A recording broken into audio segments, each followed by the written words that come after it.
Imagina que un día cualquiera estás en tu trabajo, haciendo un informe, atendiendo a un cliente, cerrando una venta o dictando clases. Y de la nada te viene una sensación rara que poco a poco va haciendo que veas todo nublado, que tus sentidos se vayan apagando poco a poco y que de pronto pierdas el conocimiento. Imagina que cuando despiertas estás en un lugar totalmente distinto, pero no me refiero a un cuarto que no conoces o a un lugar que nunca has visitado.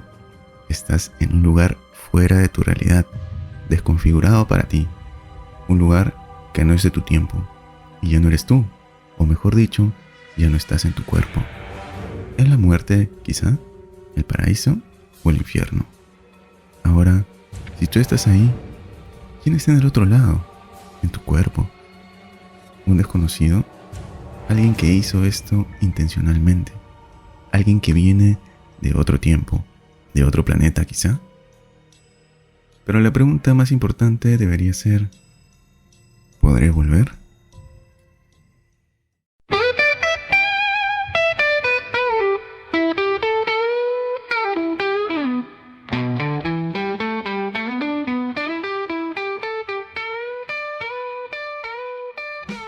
Muy buenas noches, mis apreciados amigos y amigas.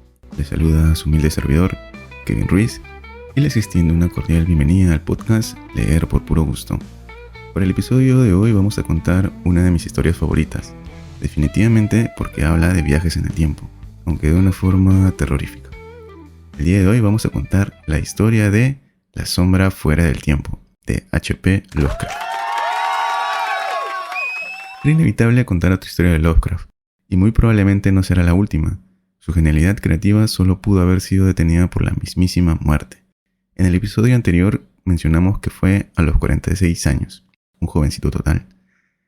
Esa historia corta fue publicada solo un año antes de su fallecimiento, en 1936, y para los críticos fue una de sus mejores obras. Con Nathaniel Wingate Peaslee como el personaje principal y el narrador en primera persona de esta historia, la lectura nos mantendrá con el corazón a mil de inicio a fin debido a la terrible experiencia de este docente que un día cualquiera desmaya y sufre una amnesia de 5 años. Pero no estuvo en coma ni nada similar. Simplemente otra persona, o mejor dicho, otro ser, se apoderó de su cuerpo por todo ese tiempo. Ahora sí, comencemos. Nathaniel Wingate Peaslee era un hombre de bien, casado y con 3 hijos. Economista de profesión y catedrático de la Universidad de Miskatonic, Arkham, Estados Unidos. Se puede decir también que Nathaniel era un hombre intelectual, una persona sabia y sobresaliente en su época, el año 1908. Cierto día, un día que no tenía nada de especial, mientras dictaba clases, comenzó a sentir un hormigueo en el cuerpo, una sensación extraña en su cabeza. Se sentó y luego simplemente perdió el conocimiento. Ese día fue un jueves 14 de mayo de 1908, y tuvieron que pasar exactamente 5 años, 4 meses y 13 días para que pudiera volver en sí mismo. Pero aquí viene lo extraño. Nathaniel no llegó a estar en coma. Después de casi 16 horas inconsciente, despertó, pero ya no era él. Alguien había tomado su cuerpo. Lógicamente que él se enteró de todo esto después, preguntándole a sus conocidos, a los que hablaron con el otro Nathaniel, y con uno de sus hijos, con el único con el que no le retiró la palabra, porque cuando volvió a ser el mismo luego de 5 años, se dio con la sorpresa de que su esposa no quería volver a saber nada de él, lo mismo que sus otros 2 hijos. Cuando el otro Nathaniel despertó, desde el ya, su familia notó que algo raro pasaba. Sus expresiones eran totalmente distintas, eso sin obviar que su forma de hablar, su acento y sus ademanes también lo eran. No resultó difícil darse cuenta de que ese Nathaniel, al despertar, no reconoció a su esposa ni a sus hijos. Simplemente por deducción trató de fingir que sabía quiénes eran, pero aún así no los pudo engañar. Tal era así que hasta su forma de hablar era como si su idioma no fuera con el que hubiera nacido y que lo hubiera aprendido en otro lugar, quizá en algún libro. La recuperación física fue óptima, pero de todos modos necesitó de varias sesiones de rehabilitación. Quizá lo más parecido a un aneurisma cerebral leve. La excusa vino por sí sola. Había sufrido de un caso típico de amnesia. Por eso todos los desconciertos. y el no reconocimiento de sus seres más cercanos. No obstante, lo paradójico también era que sí parecía saber cuáles eran los nuevos objetivos en su vida, o al menos sus nuevos pasatiempos: historia, cultura, ciencia, arte, tradiciones populares, lenguaje y hasta temas terriblemente oscuros y esotéricos, y otros también bastante básicos e inocentes. Por cierto, todos esos temas que el Nathaniel original, por supuesto, desconocía en su totalidad. Sorprendentemente, también demostró tener un conocimiento bastante amplio de esos mismos temas. Muchas veces llegó a mencionar cosas que para la época eran aberrantes o desconocidas para la ciencia. A veces mencionaba sucesos de hace muchísimo tiempo, de un tiempo demasiado antiguo y desconocido para todos. Pero siempre lo decía de forma natural, y cuando notaba que nadie le entendía o lo miraban con extrañeza, lo encubría como una broma o cambiaba de tema rápidamente. También estaban las constantes visitas a las bibliotecas, la lectura de libros horribles que contenían una serie de temas monstruosos, libros como El culto de Googles, de Bernice Mystery, el libro de Avon y el Necronomicon del árabe loco Abdul al-Sahir. De igual forma, el otro Nathaniel inició y mantuvo contacto con otros intelectuales y sabios de distintas materias. Asistió a congresos y reuniones en donde casi no hizo amistades ni generó simpatía alguna, lanzando muchas veces comentarios sarcásticos de los conocimientos expuestos o supuestamente nuevos.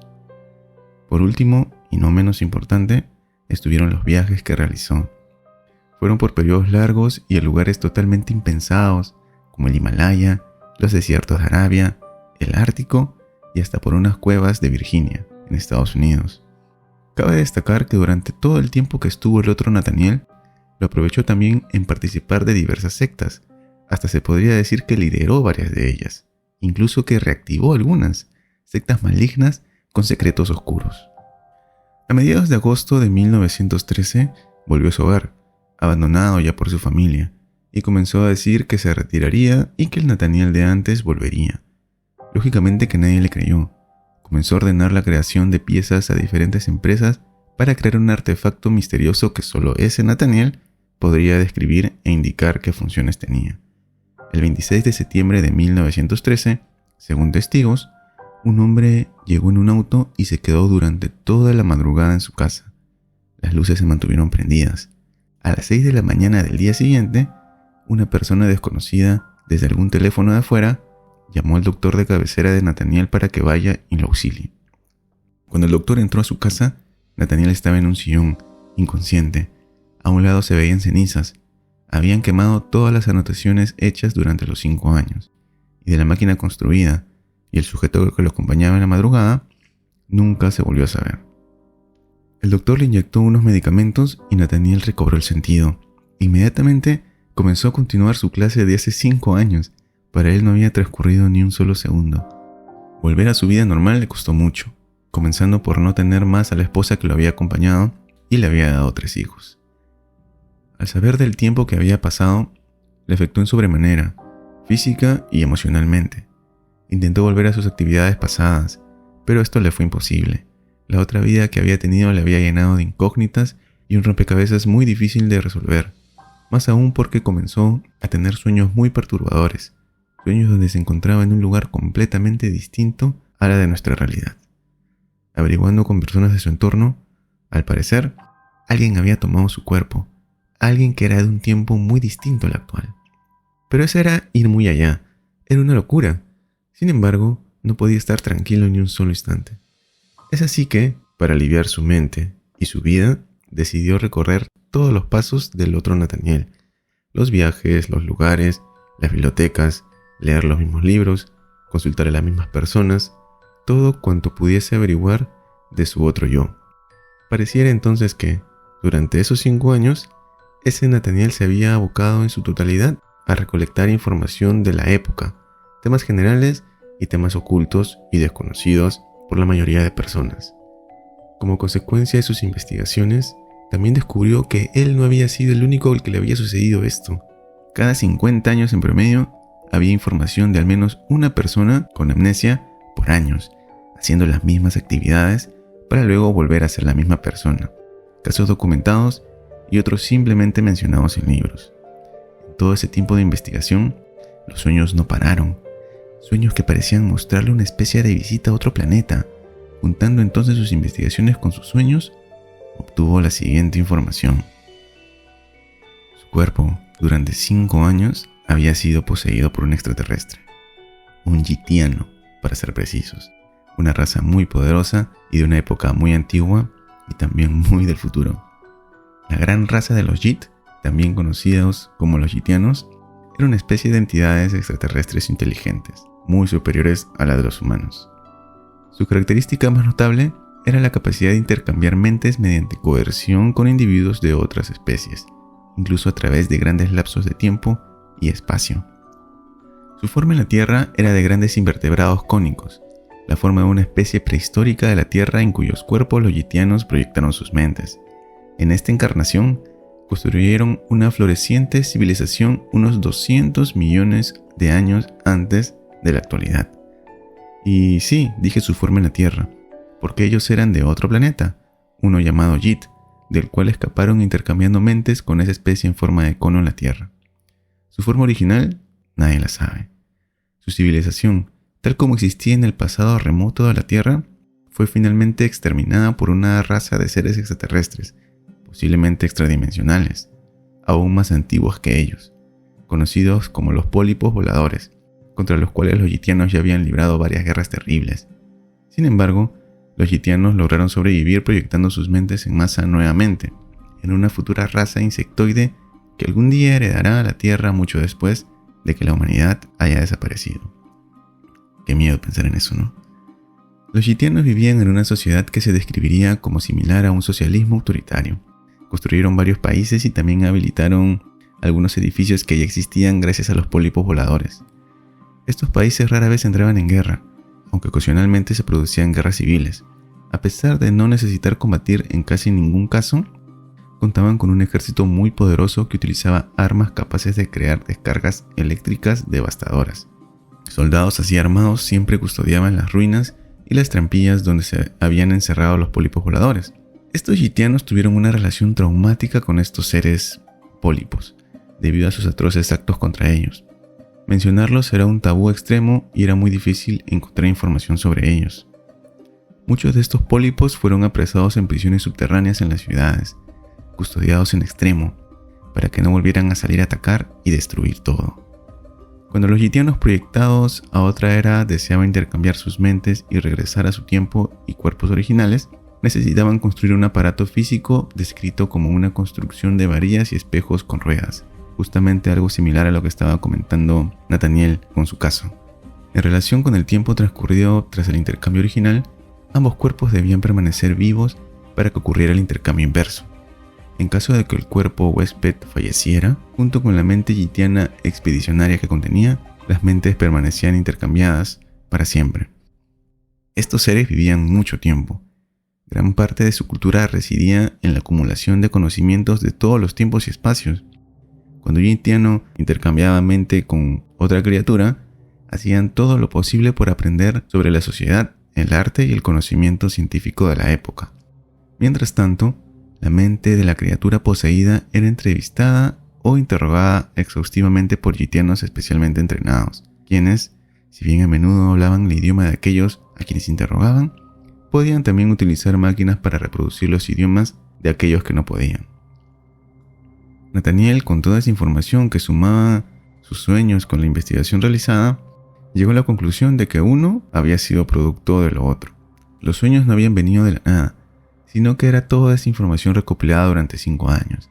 No eran recuerdos del pasado o de algún viaje astral, simplemente era la mente humana jugando con el subconsciente y con temas ficticios.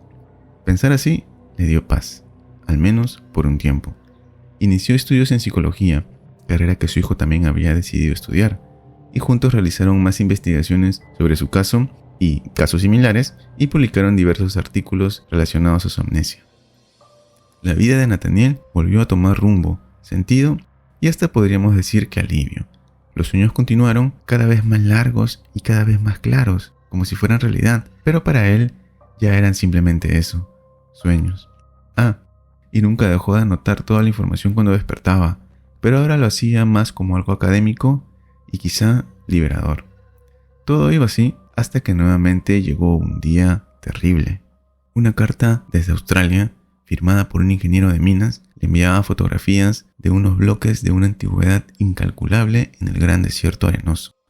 Dichos bloques tenían grabaciones idénticas a algunos de los artículos que había publicado Nathaniel acerca de sus sueños. Además, decía que había tenido problemas para continuar con las obras, puesto que los nativos del lugar no habían querido seguir excavando, argumentando que ese lugar estaba maldito.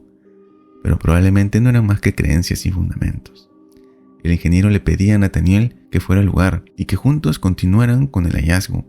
Definitivamente el crédito tenía que ir para él, quien fue el primero en publicar la escritura de esos bloques. Esta carta fue una pesadilla hecha realidad para Nathaniel. Llevaba buen tiempo y hasta él mismo ya se había creído que todo eso no era más que algo ficticio. Sin embargo, ahí estaba esa carta, con imágenes incluidas. ¿Qué probabilidades había? ¿Cómo podría haber inventado en sueños algo que ahora se hallaba en la realidad y en un desierto a miles de kilómetros de distancia? El ingeniero se llamaba Robert Mackenzie, quien fue a Arkham, la ciudad de nuestro amigo Nathaniel, y juntos reclutaron a un grupo de profesionales en diversas materias, consiguieron el financiamiento y partieron al desierto de Australia, en busca de la verdad. Una vez allá contrataron personal y algunos tractores, instalaron la campaña e iniciaron los trabajos. Efectivamente, los bloques eran reales y los había en todas partes, aunque muy dispersos. Parecía que esa zona había sido una ciudad hace muchísimo tiempo. No podría calcularse la antigüedad, pues era demasiada. Hablamos de millones y millones de años. A pesar de eso, los bloques en su mayoría mantenían las figuras y las formas. Nathaniel pasaba los días nervioso, inquieto. Ya no sabía qué pensar de todo lo que estaba pasando en su vida, y peor en los sueños que nunca terminaban. Había llegado tan lejos que hasta ahora se había visto a sí mismo. Él también había sido una figura de cono con extremidades y había hablado con personas de diferentes tiempos y culturas. Hasta había participado él mismo en las escrituras de esos libros, donde se almacenaba la información que los gitianos habían recopilado, quién sabe por cuánto tiempo. El hijo de Nathaniel también lo acompañó, y siempre estaba pendiente de él, consciente de la continua incomodidad de su padre. Nathaniel tomó la costumbre de dar caminatas por las noches, puesto que muchas de ellas no podía dormir. Caminar por las dunas lo tranquilizaba, al menos momentáneamente. La brisa fresca y el silencio lo mantenían en su mundo. Una de esas noches, iniciando una nueva caminata, por algún motivo se inclinó en ir en la dirección opuesta a la de siempre. Caminó un buen tramo hasta que llegó a un grupo de nuevos bloques.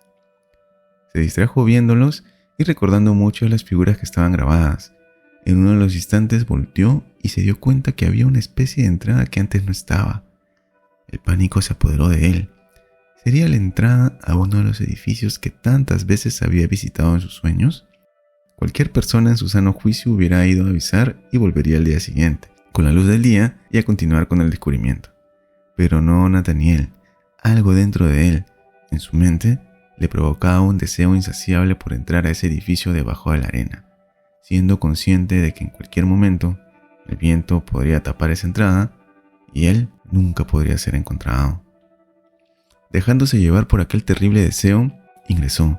Tenía consigo su linterna y una sola recarga. Apenas hubo pisado la entrada, comenzó a tener alucinaciones. Los sueños otra vez, pero despierto. Podía recordar ese edificio. Claro que sí. Él había estado en ese lugar. Mucho antes, claro. Pero lo recordaba. Sabía dónde conducía cada puerta, cada pasadizo. Incluso recordaba que más abajo estaban las cárceles. Y eso le producía más miedo aún. Poco a poco, Nathaniel se adentró en ese edificio de millones de años de antigüedad, de oscuridad total, derrumbes por todos lados. De cuando en cuando le venían recuerdos y podía ver un cuarto como era antes. Hasta veía a esos seres de forma de cono trabajar, escribir los sucesos de alguna época pasada o futura en grandes libros, para luego guardarlos en los innumerables estantes. Nathaniel avanzaba en silencio. Las cárceles subterráneas estaban cada vez más cerca y el caos podría activarse en cualquier momento. Cada minuto estaba más cerca de su objetivo, algo que podía definir su vida de una vez por todas, algo que cambiaría lo que uno podría decir que es la historia de la raza humana. Cuando llegó a la habitación donde estaba el libro que buscaba, pasó por una de las puertas que llevaba a las celdas de esas bestias antinaturales. Esas puertas estaban abiertas. Aún sabiendo eso, Ingresó al gran salón. Una puerta más con una especie de candado le limitó el acceso. Sin embargo, tal como si fuera la puerta de su casa, sus manos pudieron abrirlo. De alguna manera recordaba fácilmente cómo desbloquearlo. Subió unos grandes escalones y tomó el libro, el cual se encontraba en perfecto estado y de un material totalmente desconocido para él o para cualquiera de nuestra época. Lo abrió y se dio cuenta que podía leer la escritura que allí estaba. Su asombro superaba el miedo. Aunque el libro hablaba de una época que en realidad no era importante para él, la página final guardaba una verdad que declaraba todo para Nathaniel. Quiso posponer la lectura de esa página. No quería verla. Quería regresar y hacer de cuenta que todo fue un sueño más, una mentira, pero no podía. Le era imposible demorar más ese acto final. Abrió el libro nuevamente, puso la lámpara en su boca y lo leyó. Nathaniel se sintió desmayar. Apretó los dientes y contuvo el grito. Lo que temía y esperaba se encontraba allí.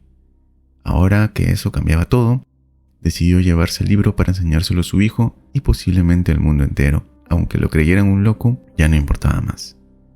Emprendió el retorno, pero recordó la puerta abierta al subterráneo, y antes también había visto unas huellas de pisadas extrañas.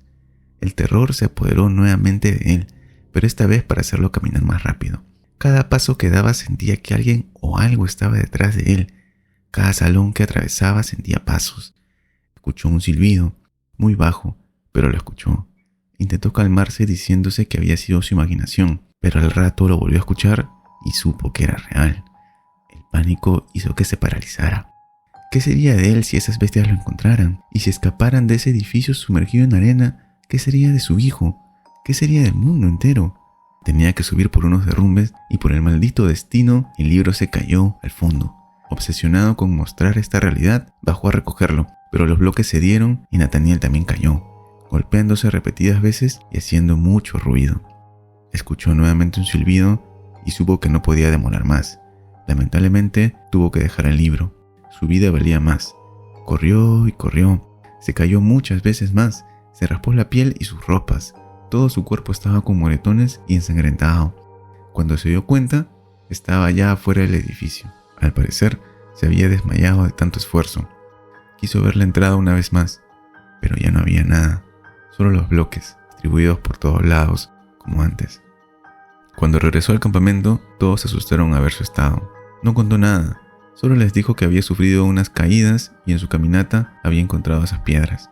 No obstante, el susto que causó en el grupo de profesionales no minimizó en nada el hallazgo que acababa de encontrar. Pero Nathaniel, al día siguiente, habló con los obreros, les metió miedo y hasta mintió para que comenzaran a excavar por otros lados. No querían imaginarse lo que podría pasar si esos seres, los pólipos, pudieran salir. La raza humana no tendría la más mínima posibilidad de enfrentarse contra ellos. Al cabo de unos días, excusándose en su estado de salud, se retiró en una avioneta junto con su hijo, dispuesto a no volver nunca más. Luego, ya en casa, decidió escribir su historia, solo para ser leída por su hijo y contando lo que vio en ese libro, en la página final.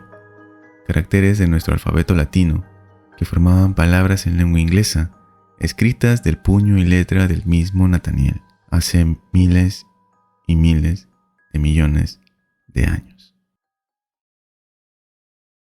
Y eso fue La sombra fuera del tiempo de H.P. Lovecraft. Vamos con el bonus track. Esta historia fue creada por Lovecraft luego de ver una película llamada Berkeley Square o Plaza Berkeley, que por la sinopsis ya se nota que es muy buena película. Un hombre que viaja al pasado y se enamora de una mujer de esa época. La historia es genial porque también trata de distintas costumbres en diferentes épocas, incluso de la poca frecuencia con la que las personas se bañaban. De igual forma, el personaje principal causa algo de miedo en esa época porque sabe cosas del futuro o desestima creencias que eran vigentes en esa época. Esta película también está basada en un libro, una novela incompleta del inglés Henry James, llamada El sentido del pasado, de 1917. Una novela que supongo que debe ser una genialidad. No la he podido encontrar por ningún lado, así que si alguien la tiene, aunque sea en PDF, por favor me avisa. Estoy un poquito desesperado por leerla. Sorprendentemente no hay una película de esta historia. Sería una locura que se pudiera hacer.